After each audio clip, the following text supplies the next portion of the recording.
पनवेल महानगरपालिका निवडणुकीच्या मतदानापूर्वीच भाजप महायुतीने विजयाचे खाते उघडले असून विजयाचा गुलाल उडवला आहे। प्रभाग क्रमांक 18 मधून भारतीय जनता पक्षाचे उमेदवार नितीन पाटील हे नगरसेवकपदी बिनविरोध निवडून आले आहेत।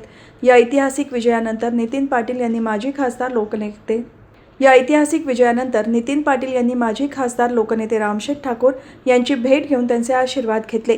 नितीन पाटील यांनी मिळवलेले हे यश भाजप आणि महायुतीसाठी अत्यंत उत्साहवर्धक मानले जात आहे।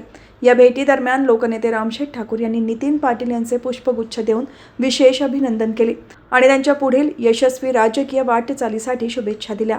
निवडणुकीच्या रिंगणात उतरण्यापूर्वीच मिळालेल्या या यशामुळे महायुतीच्या कार्यकर्त्यांमध्ये आनंदाचे वातावरण पसरले असून हा विजय आगामी निवडणुकीच्या निकालाची नांदी असल्याची चर्चा राजकीय वर्तुळात रंगली आहे। बिनविरोध निवडून आल्याबद्दल सर्व स्तरातून नितीन पाटील यांच्यावर अभिनंदनाचा वर्षाव होत आहे।